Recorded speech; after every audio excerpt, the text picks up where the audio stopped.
तो इस वीडियो में हम देखेंगे मॉलिक्यूलर बेसिस ऑफ इनहेरिटेंस, जो कि क्लास 12th बायोलॉजी का चैप्टर है। क्लास 12th बायोलॉजी में आएगा ये। तो अगर आप नीट के स्टूडेंट हो या 11th फाउंडेशन 12th में हो, यानी कि नीट देखने वाले हो, तो ये चैप्टर आप अभी से इसका बेस क्लियर रखो।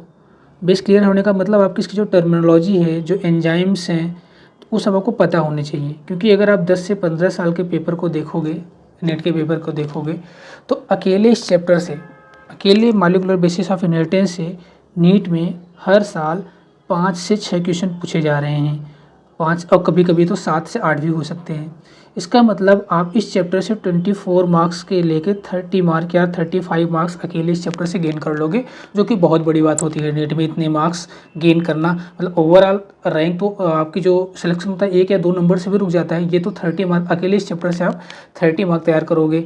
30 मार्क तैयार करने का मतलब है कि चैप्टर बहुत ही इंपॉर्टेंट है।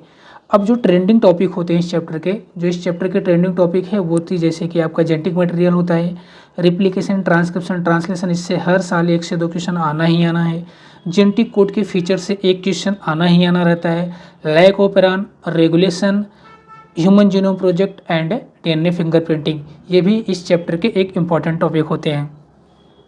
अब अगर आप इस वीडियो को लास्ट तक देखोगे तो आप ये पाओगे कि आपके जो टॉपिक हैं, जो एंजाइम थोड़े से आपको हो सकता है लग रहे हों, याद करने में प्रॉब्लम कर रहे हों, या जेनेटिक कोड के फीचर आपको याद करने में प्रॉब्लम कर रहे हों, तो उसके लिए मैंने कुछ न्यूमोनिक्स बना रखे हैं, जिसको आप इजीली उस न्यूमोनिक्स के थ्रू उसके एंजाइम के नाम्स और उसके फीचर जेनेटिक कोड की इजीली आप याद कर सकते हो। तो हमने हर टॉपिक के थोड़े थोड़े से न्यूमोनिक्स यहाँ पे डाल रखे हैं, जिसको आप जब देखोगे तो आपका जब नीट के क्वेश्चन के बाद करोगे तो आप बहुत अच्छे से कर पाओगे सॉल्व।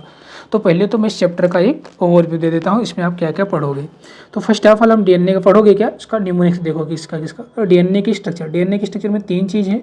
पहले तो हम डीएनए के कंपोनेंट देखेंगे, फिर उसके बाद इसमें जो कंपोनेंट आते हैं, कंपोनेंट में आपके एसपी बॉस में एस का मतलब शुगर है, कौन सा शुगर है बाद में देखेंगे, पी का मतलब फॉस्फेट है, और बॉस के बी का मतलब है बेस। अब ये बेस जो होता है 2 टाइप का होता है, एक प्यूरिन और पिरिमिडीन। इसके लिए ट्रिक है pure as gold cut the pie. Pure as gold में आपका प्योर मतलब प्यूरिन आ जाएगा, प्यूरिन एच के ए से एडेनिन हो जाएगा, गोल्ड के जी से ग्वानिन हो जाएगा। तो प्यूरिन का याद करने का तरीका हो गया प्योर एज गोल्ड। पिरिमिडीन के लिए आप याद करोगे कट द पाई का मतलब यहाँ पे पी वाई से हो गया पिरिमिडीन, और कट के सी से हो गया साइटोसिन, यू से हो गया यूरेसिल, और टी से हो गया क्या, टी से हो गया आपका थाइमिन। तो आप इसको ऐसे याद कर लोगे। अब अगला जो टॉपिक हम इसमें डिस्कस करेंगे डीएनए स्ट्रक्चर के बाद, डीएनए स्ट्रक्चर में एक और रहेगा बेस पेयरिंग। बेस पेयरिंग कैसे होती है, जैसे एडेनिन थाइमिन आपस में डबल बॉन्ड से अटैच होते हैं, मतलब इसमें 2 हाइड्रोजन बॉन्ड होते हैं एडेनिन थाइमिन के बीच, और ग्वानिन साइटोसिन के बीच में 3 हाइड्रोजन बॉन्ड होते हैं। अगला जो टॉपिक हमारा रहेगा वो डीएनए वर्सेज आरएनए रहेगा। अगर हम डीएनए वर्सेज आरएनए देखें तो डीएनए में क्या होता है, डीएनए में जो शुगर होती है वो डीऑक्सीराइबोज शुगर होती है, आरएनए में राइबोज शुगर होता है। आरएनए में यूरेसिल होता है थाइमिन के स्थान पे, डीएनए में जहाँ पे थाइमिन होता है आरएनए पे उसी प्लेस पे यूरेसिल आ जाता है। अगर हम डीएनए और आरएनए में देखें, बाद में देखेंगे कौन ज़्यादा स्टेबल है कौन कम स्टेबल है, क्यों ज़्यादा स्टेबल है डीएनए और आरएनए क्यों कम स्टेबल है, ये सब हम डिटेल में जब वीडियो देखेंगे तो उसमें देखेंगे भी। अगला जो टॉपिक हमारा है वो है रिप्लिकेशन, और ये बहुत ही इंपॉर्टेंट है एग्जाम के पॉइंट ऑफ व्यू से। रिप्लिकेशन से क्वेश्चन आते ही आते हैं। तो रिप्लिकेशन कैसा होता है, तो सेमी कंजर्वेटिव होता है। क्यों सेमी कंजर्वेटिव होता है, क्योंकि एक स्ट्रैंड ओल्ड होता है और एक न्यू स्ट्रैंड आता है, तो इसीलिए ये सेमी कंजर्वेटिव होता है। अब इसमें कौन कौन से एंजाइम, सबसे मोस्ट इंपॉर्टेंट है कि एंजाइम के नाम, कौन कौन से एंजाइम आते हैं, तो इसमें हेलिकेज आएगा, डीएनए पॉलीमरेज आएगा, प्राइमर्स आएंगे और लाइगेज आएगा। इसकी लिए ट्रिक है हेलो पापा लागी, इसकी कोडिंग, इसको डी कोड हम वीडियो में करने वाले हैं अभी बस 1-2 मिनट के अंदर में। अगला जो है हमारा वो है ट्रांसक्रिप्शन और ट्रांसलेशन। अगर हम ट्रांसक्रिप्शन और ट्रांसलेशन की बात करें तो ट्रांसक्रिप्शन और ट्रांसलेशन दोनों जो होते हैं 3 स्टेप में होते हैं, इनिशिएशन, इलॉन्गेशन और टर्मिनेशन, चाहे वो ट्रांसक्रिप्शन हो या चाहे ट्रांसलेशन हो। तो इसके लिए आई ईट टैकोच, I for initiation, E for elongation, T for termination. अब जो ट्रांसक्रिप्शन का मतलब क्या, डीएनए से आरएनए बनना और आरएनए से प्रोटीन बनना। आरएनए से अगर प्रोटीन बन रहा है तो उसको हम बोलते हैं ट्रांसलेशन। ट्रांसलेशन में हमारा कौन कौन से हमारे प्रोटीन बनेंगे, तो ट्रांसक्रिप्शन में हमारे कौन कौन से आरएनए बनेंगे, एमआरएनए, टीआरएनए और आरआरएनए बनेंगे, और ट्रांसलेशन में इसी आरएनए से हमारा प्रोटीन बनेगा। फिर हम अगला टॉपिक देखेंगे जेनेटिक कोड। जेनेटिक कोड में जो हम देखेंगे पहले इसके फीचर्स के लिए ठीक है, टंडन टंडन के triplet, universal, non overlapping, degenerate, order और नॉन एम्फिगोस होता है। स्टार्ट कोडान जो होता है हमारा AUG होता है, और स्टॉप कोडान जो होता है UAA, UAG और UGA होता है। तो ये जेनेटिक कोड्स। फिर उसके बाद हम लैक ऑपरान देखेंगे। लैक ऑपरान में स्ट्रक्चरल जीन के नाम ZYA है, Z से बीटा गैलेक्टोसाइडेज एंजाइम बनेगा, Y से परमीज और A से ट्रांस एसिटाइलेज एंजाइम बन रहा होता है। अब ह्यूमन जीनोम प्रोजेक्ट की बात करें तो ह्यूमन जीनोम प्रोजेक्ट में पहले हम जीन को आइडेंटिफाई करते हैं, फिर सीक्वेंस को डिटरमाइन करते हैं, फिर क्रोमोजोम मैपिंग करते हैं और डाटा को स्टोर और एनालाइज भी इसी ह्यूमन जीनोम प्रोजेक्ट में करते हैं। इसको भी डिटेल में हम वीडियो में देख रहे होंगे अभी। DNA फिंगरप्रिंटिंग के लिए इसको इन्वेंट किया था एलेक्स जेफरी ने, और इसमें हम इस जो ट्रिक है विनी इज यूनिक, इसको हम डिकोड करेंगे वीडियो के लास्ट में। अब यहाँ पे आप ये देख रहे हो कि ये DNA है। DNA हमारे बॉडी का ब्लूप्रिंट होता है। हमारे का किसी भी लिविंग बीइंग की बॉडी का जो ब्लूप्रिंट है वो DNA है, क्योंकि DNA ही डिसाइड करता है कि अगर जैसे हम आपसे पूछें कि हमारी आंखों का कलर कौन डिसाइड कर रहा है, हमारी हाइट कौन डिसाइड कर रहा है, हमारी आवाज़ कैसी है, मतलब ओवरऑल जितना भी हमारा फिजिकल अपीयरेंस है और जितना भी हमारा करेक्टर है वो सब हमारा डिसाइड होता है हमारे DNA से। तो ओवरऑल हमारी बॉडी का जो ब्लूप्रिंट है वो DNA ही है, यानी हमारी बॉडी का जो पूरा मेकअप है वो DNA ही करता है। ओके, अब DNA अपनी ही कॉपी बनाता है और जिस प्रोसेस से वो बनाता है उसको बोलते हैं रिप्लिकेशन, अच्छा, अब DNA ट्रांसक्रिप्ट होगा। DNA में ट्रांसक्रिप्शन होता है और ट्रांसक्रिप्शन से बनता है RNA, यानी DNA से RNA बनने की जो प्रोसेस होती है उसको बोलते हैं ट्रांसक्रिप्शन, और RNA से जो प्रोटीन बनने की प्रोसेस होती है उसको बोलते हैं ट्रांसलेशन।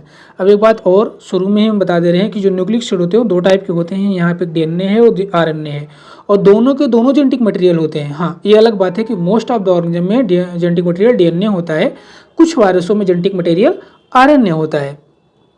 अब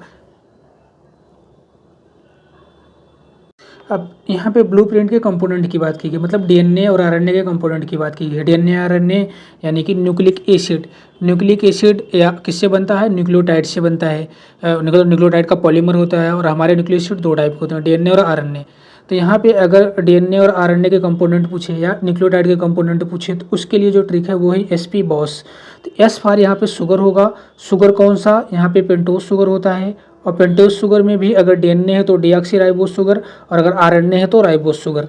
दूसरा जो कंपोनेंट है वो P फॉर फॉस्फेट है, और तीसरा जो कंपोनेंट है वो बेस है, नाइट्रोजनस बेस है। अब बेस भी 2 टाइप का होता है, एक प्यूरिन होता है, दूसरा पिरिमिडीन होता है। इसको याद करने के लिए आगे ट्रिक है, इसको याद करने का जो ट्रिक है वो है pure as gold cut the pie. Pure as gold cut the pie में प्योर मतलब प्यूरिन, एज के ए मतलब एडेनिन, गोल्ड के जी से मतलब गोनिन हो जाएगा। कट द पाई, पाई का मतलब पिरिमिडीन हो गया, C for cytosine, U for uracil और T फॉर थाइमिन हो गया। ये तो हो गए हमारे नाइट्रोजनस बेस। अब जो न्यूक्लियोटाइड बनता है वो 3 कंपोनेंट से बनता है, और न्यूक्लियोटाइड कई सारे न्यूक्लियोटाइड मिलके DNA और RNA बनाते हैं, मतलब न्यूक्लियोटाइड मिलके DNA बनाते हैं या RNA बनाते हैं। जैसा न्यूक्लियोटाइड वैसा न्यूक्लिक एसिड, मतलब अगर आपका अब यहाँ पे तीनों कंपोनेंट एक बार देख लेते हैं हम लोग। तो ये पहला जो कंपोनेंट है यहाँ पे ये जो दिख रहा है ये है नाइट्रोजनस बेस, ये है नाइट्रोजनस बेस। नाइट्रोजनस बेस जो जुड़ा होता है वो पेंटोस शुगर से, देखो 5 कार्बन की शुगर है, ये 5 कार्बन की शुगर इसलिए पेंटोस शुगर है। ये पेंटोस शुगर से जुड़ा होता है, और ये जिस बॉन्ड से जुड़ा होता है उस बॉन्ड को बोलते हैं N glycosidic bond. N glycosidic bond बहुत इंपॉर्टेंट है, ये भी पूछा गया है नीट में कि बेस और शुगर के बीच में कौन सा बॉन्ड होता है, या बेस और शुगर आपस में किस बॉन्ड से अटैच होते हैं, तो आप बताओगे एन ग्लाइकोसिडिक बॉन्ड से अटैच होते हैं।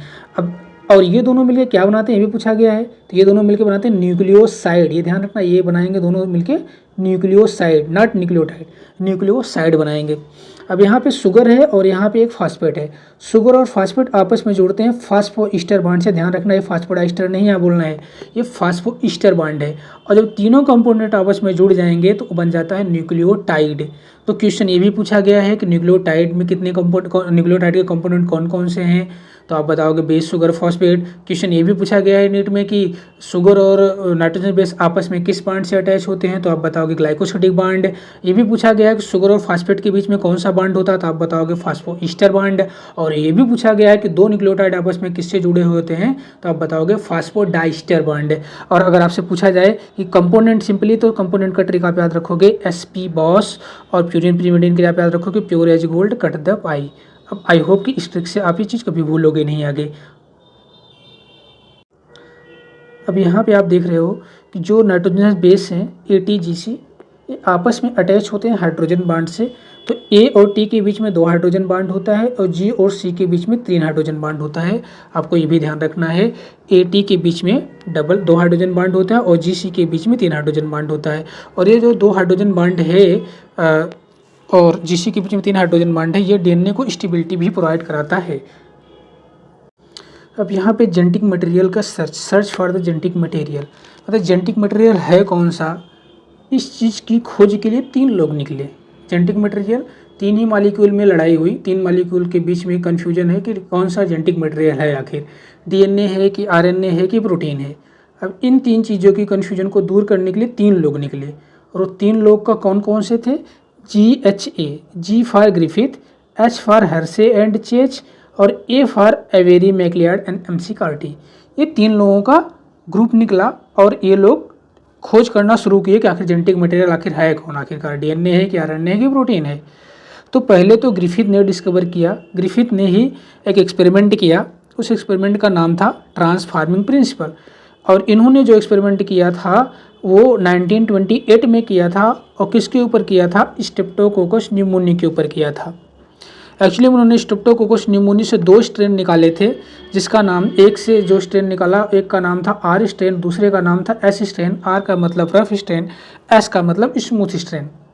ग्रिफिथ ने क्या किया कि एक बार जब R स्ट्रेन को उन्होंने चूहे पे लिया था, तो जब R स्ट्रेन को चूहे के अंदर डाला तो चूहा गया, चूहा जिंदा रहा। लेकिन जब इस S स्ट्रेन को चूहे के अंदर डाला तो चूहा मर गया। ऐसा क्यों है कि S स्ट्रेन को जब चूहे के अंदर डाला तो चूहा मर गया, लेकिन R स्ट्रेन को डाला तो नहीं मरा? क्योंकि R स्ट्रेन जो था वो नॉन वायरुलेंट था। नॉन वायरुलेंट इसलिए क्योंकि उसमें म्यूकस कोट ऑब्सेंट थी। ध्यान रखना, मेरी लाइन को सुनो, यहाँ कहीं लिखा नहीं है, मैं जो बोल रहा हूँ कि R स्ट्रेन में क्या नहीं है, R स्ट्रेन में म्यूकस कोट ऑब्सेंट थी, तो वो नॉन वायरुलेंट था, तो चूहे को नहीं मार पाया। लेकिन जो S स्ट्रेन था वो वायरुलेंट था, क्योंकि उसमें म्यूकस कोट प्रेजेंट थी, तो इसकी वजह से चूहा मर गया S स्ट्रेन जाने पे। अब उन्होंने एक तीसरा एक्सपेरिमेंट किया, उन्होंने कहा अच्छा ठीक है चलो दोनों को मिलाकर देखते हैं। उन्होंने क्या किया, पहले तो उन्होंने S स्ट्रेन को हीट किल्ड कर दिया, मतलब उसको गर्म कर दिया, वो डिस्ट्रॉय हो गया S स्ट्रेन। तो जब हीट किल्ड S स्ट्रेन को चूहे के अंदर इंजेक्ट किया तो देखा चूहा अब भी जिंदा है, दोबारा मतलब जिंदा हो रहा है। अब एक और बार उन्होंने क्या किया, हीट किल्ड S स्ट्रेन को R स्ट्रेन में डाल के, मतलब दोनों को मिक्स करके चूहे के अंदर डाला, अब देखा चूहा मर गया। इन चारों के कंक्लूजन से उन्होंने ये, इन चारों का ऑब्जर्वेशन से कंक्लूजन उन्होंने ये निकाला, हो ना हो कुछ ना कुछ तो ऐसा है जो हीट किल्ड S से निकल के R में जा रहा है, हीट किल्ड S स्ट्रेन से निकल के R स्ट्रेन में जा रहा है, या R स्ट्रेन में कुछ ऐसा सिंथेसाइज हो रहा है और R को वायरुलेंट बना दे रहा है, जिससे चूहा मर जा रहा है। तो इससे उसका नाम रखा इन्होंने ट्रांसफार्मिंग प्रिंसिपल। बट उन्होंने ये नहीं बताया कि आखिर ट्रांसफार्मिंग प्रिंसिपल है कौन सा मॉलिक्यूल, बट उन्होंने इतना बता दिया था बस। ये कहानी तो होगी ग्रिफिथ की। अब इसके बाद आते हैं एवेरी मैक्लियार्ड MC कार्टी। इन्होंने जो एक्सपेरिमेंट किया था अपना 1933 से 1944 तक किया था ग्रिफिथ के बाद। इन्होंने क्या किया, इन्होंने पता करने की कोशिश की आखिर कौन सी चीज़ है जो हीट किल्ड S से जा रही है, ट्रांसफ़र हो रही है। तो इन्होंने क्या किया, एक बार, अब एवेरी मैक्लियार्ड MC कार्टी ने वैसे तो 3 सेट में एक्सपेरिमेंट किया था उन्होंने। एक बार उन्होंने क्या कहा कि प्रोटीएज डाला, मतलब आप ऐसा समझ लो कि जो हीट किल्ड S स्ट्रेन से पता करना था कौन सी चीज़ ट्रांसफ़र हो रही है माउस के अंदर, तो हीट किल्ड S स्ट्रेन में तीन चीज़ में से एक ही चीज़ जाएगी। हीट किल्ड S स्ट्रेन के अंदर 3 चीज़ हो सकती है, 3 चीज़ में से कोई एक चीज़ ट्रांसफ़र हो सकती है, या तो प्रोटीन होगा, या तो DNA होगा, या तो RNA होगा। तो पता करने का तरीका ये है कि आप एंजाइम डाल दो, मतलब DNA को हटाने वाला एंजाइम डालो, DNase। अगर DNA ट्रांसफ़र हो रहा होगा तो DNA डालने के बाद चूँकि DNA खत्म हो जाएगा तो DNA नहीं ट्रांसफ़र होगा। तो उन्होंने यही काम किया, जैसे ही DNase डाला तो देखा जो ट्रांसफ़र हो रहा था वो रुक गया, ट्रांसफॉर्मेशन रुक गया। इससे कन्फर्म हो गया हो ना हो ये डीएनए ही ट्रांसफ़र हो रहा था, क्योंकि जैसे ही डीएनए डाला गया तो डीएनए तो ट्रांसफ़र होना बंद हो गया, यानी कि डीएनए ही ट्रांसफ़र होता ऐसा। और डिटेल में बाद में बता देंगे भी कोड, ये चूँकि ट्रिक वीडियो है। अब अगला जो साइंटिस्ट है हर्शेचेज, इन्होंने प्रूफ दे दिया। प्रूफ कैसे दिया था? इन्होंने एक्सपेरिमेंट किया था बैक्टीरियोफेज के ऊपर, और बैक्टीरियोफेज पे एक्सपेरिमेंट किया था इन्होंने फास्फोरस 32 और सल्फर 35 का यूज करते हुए, और इन्होंने फाइनली अनइक्विवोकल प्रूफ दे दिया कि डीएनए ही जेनेटिक मटेरियल होता है। इससे जो क्वेश्चन बन सकता है नीट 2021 में बना हुआ ऑलरेडी है। एक तो ये क्वेश्चन बना हुआ है कि transforming principle, what molecule is the transforming principle, तो वो कौन सा मॉलिक्यूल है? डीएनए है। दूसरा, where is the P30 phosphorus 32 found in the phage experiment, तो ये बैक्टीरिया सेल के अंदर होता है। तो ये इससे कंफर्म हो गया कि आखिर जेनेटिक मटेरियल हमारा क्या है? डीएनए है। अब थोड़ा ये डीएनए के स्ट्रक्चर को देखते हैं। इसका जो हमारा ब्लूप्रिंट है, मतलब हमारी बॉडी का या लिविंग बीइंग की बॉडी का ब्लूप्रिंट का आर्किटेक्चर देखते हैं कैसा होता है आखिर। तो इसका पहले तो ट्रिक आप ध्यान रखोगे क्या? एटीट्यूड वाली लड़की जेंटलमैन जीसी, इसका मतलब क्या हुआ? अगर इसको डिकोड करें, एटीट्यूड से मतलब 80 आ गया, और ये वीक एटीट्यूड, लड़कियों का एटीट्यूड होता तो भले ज़्यादा है लेकिन वो वीक ही होता है मोस्टली। तो ए और टी के बीच में कैसा होता है? 2 हाइड्रोजन बॉन्ड होता है। और जेंटलमैन नाम में आ रहा है, जेंटलमैन मतलब थोड़ा सा स्ट्रॉन्ग ही होगा।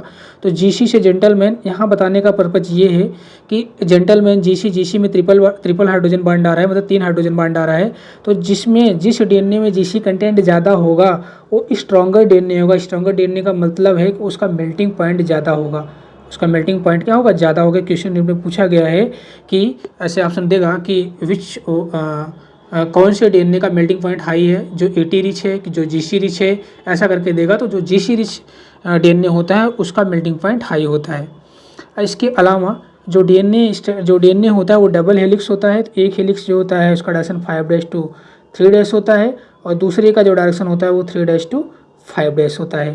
तो ये चूँकि एक दूसरे के अपोजिट डायरेक्शन में है, तो इसीलिए डीएनए एंटी पैरेलल होता है। तो इसके लिए आप ध्यान रखो कि डीएनए का स्ट्रैंड कैसा होता है? एंटी पैरेलल होता है।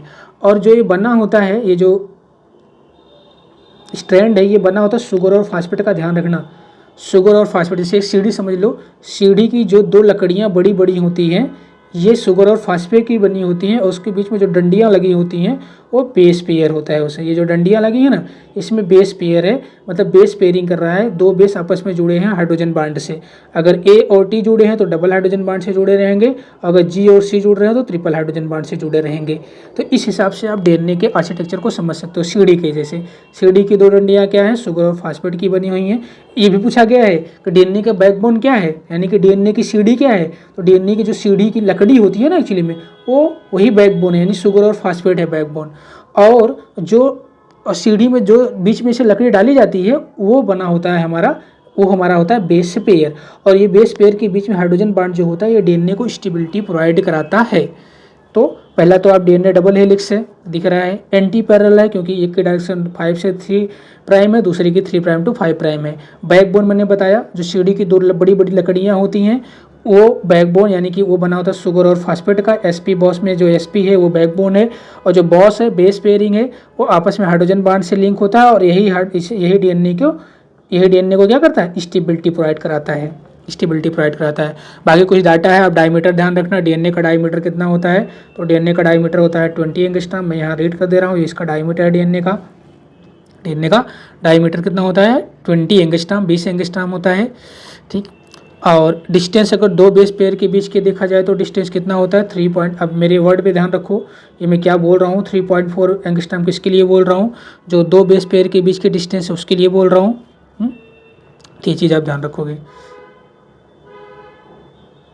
अब ये नीट के 2 क्वेश्चन यहाँ पे, एक 2020 का है। 2020 में पूछा है कि what increase the melting temperature of DNA. मैंने शुरू में ट्रिक्स भी बताया कि एटीट्यूड वाली लड़की और जेंटलमैन जीसी, जिसमें जीसी ज़्यादा है वो जेंटलमैन है, मतलब अगर जीसी कंटेंट हाई है तो डीएनए का मेल्टिंग टेम्परेचर हाई हो जाएगा, बढ़ जाएगा। और डीएनए का ओरिएंटेशन आपने देख लिया कि एंटी पैरेलल होता है, एक 5' to 5' to 3' होता है, और दूसरा जो स्ट्रैंड होता है 3' to 5' होता है। अब जो डीएनए रिप्लिकेशन होता है, डीएनए रिप्लिकेशन का मतलब क्या कि डीएनए खुद अपना कॉपी बनाता है। मतलब अपनी जीरोक्स कॉपी खुद तैयार करता है। और जिस फेज में सेल डिवीजन के पहले एक्चुअली में होता है, इंटरफेज स्टेज में होता है, इंटरफेज स्टेज के एस फेज में होता है ये डीएनए रिप्लिकेशन। तो डीएनए रिप्लिकेशन का मतलब डीएनए अपनी ही कॉपी बनाता है, अपनी जीरोक्स कॉपी बनाता है, तो उसको बोलते हैं डीएनए रिप्लिकेशन। और डीएनए रिप्लिकेशन जो होता है, इसके जो एंजाइम्स हैं बहुत ही इंपॉर्टेंट है। उसके लिए एक न्यूमोनिक्स आप याद रखोगे, हेलो पापा लागी। यहाँ हेलो का मतलब हेलिकेज हो गया, पहले तो आप एंजाइम देख लो फिर बता रहा हूँ कैसे होता है रिप्लिकेशन। हेलो के एच से हेलिकेज हो गया, पास से हो गया प्राइमेज, और दूसरे पास से हो गया पॉलीमरेज थर्ड, लागी से हो गया लाइगेज। अब किस एंजाइम का क्या काम है, क्या रोल है डीएनए रिप्लिकेशन में, ये भी देख लेते हैं। तो डीएनए रिप्लिकेशन में होता क्या है, डीएनए रिप्लिकेशन में यहाँ पे देखो ये डबल स्ट्रैंड डीएनए है, डबल स्ट्रैंड डीएनए है जो कि क्या होता है, वाइंड होता है एक दूसरे से, दोनों स्ट्रैंड एक दूसरे से क्या होते हैं, ऐसे वाइंड होते हैं, जुड़े अटैच होते हैं एक दूसरे से ऐसे।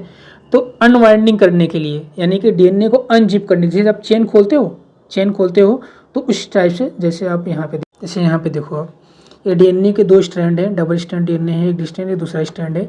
यहाँ पे जो एंजाइम का रोल है वो देख लो, पहले तो हेलिकेज का देख लो। हेलिकेज क्या कर रहा है, अनजिपिंग। तो चेन जैसे खुल रही है ना, चेन जैसे तो दो चेन जुड़ी है, चेन को नीचे करते जाओ, जितना ज़्यादा नीचे करते जाओ चेन खुलती चली जाएगी। वैसे डीएनए के दो स्ट्रैंड की चेन है, और चेन को खोलने के लिए हमको हेलिकेज को क्या करना पड़ेगा, आगे बढ़ाना पड़ेगा। जैसे जैसे हेलिकेज आगे बढ़ता चला जाएगा, जो डीएनए के दोनों स्ट्रैंड वाइंड थे वो अनवाइंड होते चले जाएंगे, मतलब अनजिप होते चले जाएंगे। तो अनजिपिंग का काम करता है हेलिकेज, अनजिपिंग का काम करता है कौन, हेलिकेज। अब दूसरा एंजाइम का देख लो, पॉलीमरेज। डीएनए पॉलीमरेज क्या करता है, एक्चुअली में डीएनए पॉलीमरेज थर्ड है ये।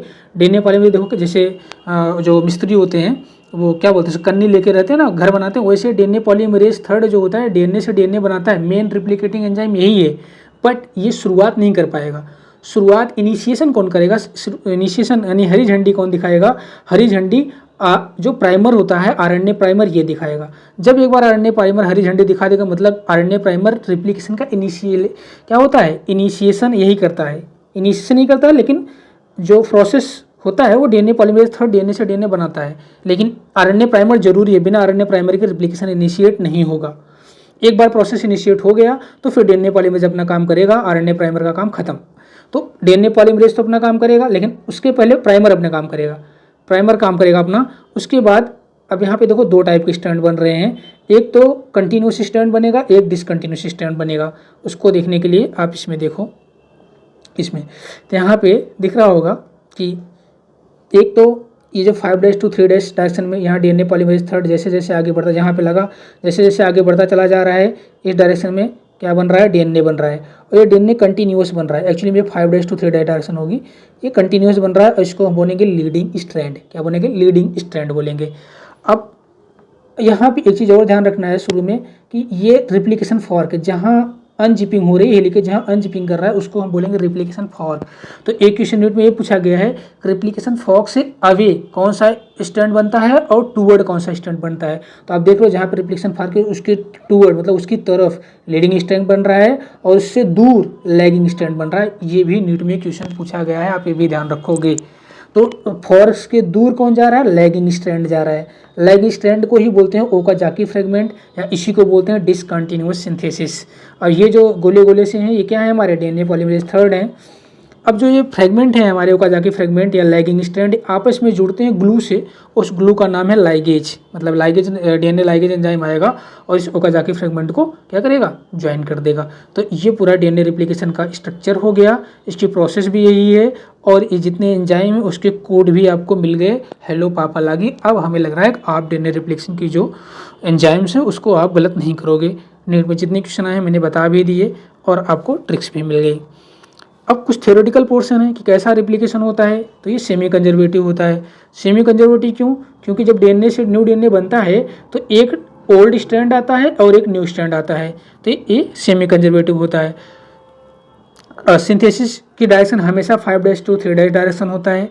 लीडिंग स्ट्रैंड जो होता है इसको सिंथेसाइज कंटिन्यूसली होता है। और ये भी ध्यान रखना है लीडिंग स्ट्रैंड किधर बनता है, टूवर्ड रिप्लिकेशन फॉर्क। और जो लैगिंग स्ट्रैंड है इसको ओकाजाकी फ्रेगमेंट बोलते हैं और ये away from the replication fork, ये भी ध्यान रखना, अवे फ्रॉम रिप्लिकेशन फॉर्क।